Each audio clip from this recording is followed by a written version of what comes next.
आओ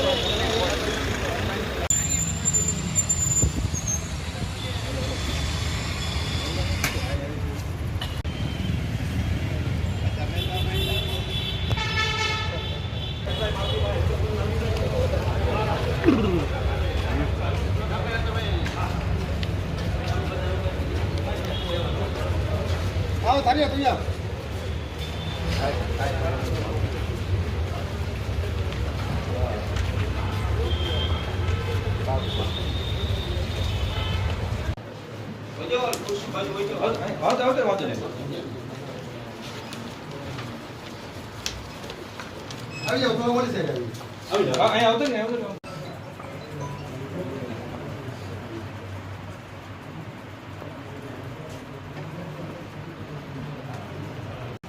આજથી 30-35 વર્ષ પહેલાં અમે જીઆઈડીસી દરેડમાં છેલ્લા ગામના સર્વે નંબર 709 અને 708 પૈકી અમે પ્લોટ બધાએ મયુર ટ્રેનિંગ કોર્પોરેશન પાસેથી તે વખતના ખરીદેલા હતા અને અમારી જે કિંમતી એનો લેઆઉટ પ્લાન પાસ થયો છે, બધું એમાં છે.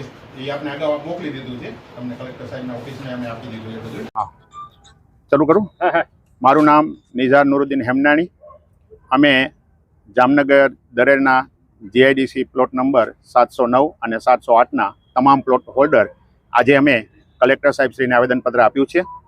અને આવેદનપત્રમાં અમારી માંગણી એ છે કે અમે આજથી 30થી 35 વર્ષ પહેલાં જીઆઈડીસી દરેડમાં મયુર નોન ટ્રેડિંગ કોર્પોરેશને જે જગ્યા ખતીજાબેન જીવણ પાસેથી અને દોસ્ત મામન ખપીના વારસદારો પાસેથી ખરીદેલી હતી, એ જગ્યા મયુર નોન ટ્રેડિંગ કોર્પોરેશન અમને પ્લોટ પાડી અને અમને વેચાતી આપેલ છે.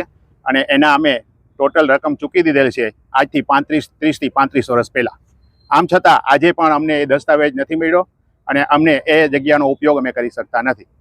એટલા માટે ઉપયોગ નથી કરી શકતા કે જીઆઈડીસી સંપાદનની પ્રક્રિયા શરૂ કરી હતી અને જીઆઈડીસી સંપાદનની પ્રક્રિયા પણ કલેક્ટર સાહેબશ્રીના હુકમથી રદ કરવામાં આવેલ છે. છતાં જીઆઈડીસી ખોટી કાનૂની કાર્યવાહી માટે એક અડચણરૂપ બની અને અમને આજ દી સુધી એ પ્લોટનો કબજો નથી મળી શકતો. અમે પ્લોટનો દસ્તાવેજ કરી નથી શકતા, અમે એ પ્લોટની અંદર બાંધકામ નથી કરી શકતા. ખાલી એક કાનૂની કાર્યવાહી નામ પૂરતી ચાલે છે. આજે સુપ્રીમ કોર્ટની અંદર એની અપીલ ચાલે છે અને અમે ગુજરાત સરકાર, આપણા માનનીય મુખ્યમંત્રી શ્રી ભૂપેન્દ્રભાઈ પટેલ અને હર્ષભાઈ સંઘવીને પણ અમે આ બાબતે ઘણી બધી અરજીઓ કરેલ છે.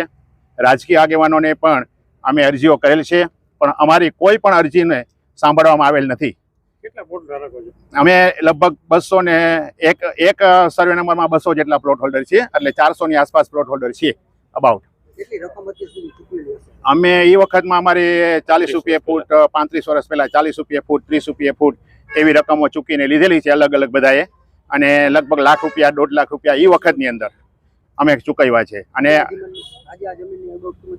આજે આમાં લગભગ એક પ્લોટના 40 લાખ 50 લાખ જેવી કિંમત થાય. 4000 ફૂટના 4000 રૂપિયા જેવી કિંમત થાય. અંદાજે 4000 5000 ફૂટનો ભાવ બોલે છે અત્યારે. અને અમારી આ અરજીનો કોઈ ધ્યાનમાં લીધી નથી સરકારશ્રી તરફથી, અને આ સરકારશ્રીના કાર્યક્ષેત્રમાં જ આવે છે.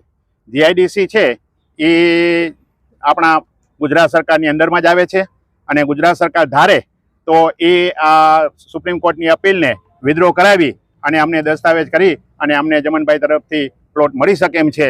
પણ જીઆઈડીસીની એ કાનૂની કાર્યવાહીની અડચણરૂપના કારણે અમને આજે સુધી પ્લોટ હોલ્ડરને પ્લોટનો કબજોય નથી મળેલો. કબજો અમારી પાસે છે ઓલરેડી, પણ પ્લોટ વાઇઝ કબજો નથી મળેલો અને નથી અમે એમાં બાંધકામ કરી શકતા. અને જમનભાઈ શામજીભાઈ ફળદુ એ આ પોતાના નામે ટ્રાન્સફર આખી જગ્યા કરી લીધી છે. ખરેખર એ જગ્યાના માલિક એ નથી. દસ્તાવેજની અંદર પણ એવો ઉલ્લેખ છે કે આ જગ્યાના માલિક અમે છીએ, પ્લોટ હોલ્ડર છીએ, અને પ્લોટ હોલ્ડરને દસ્તાવેજ કરીને આપવાનું છે.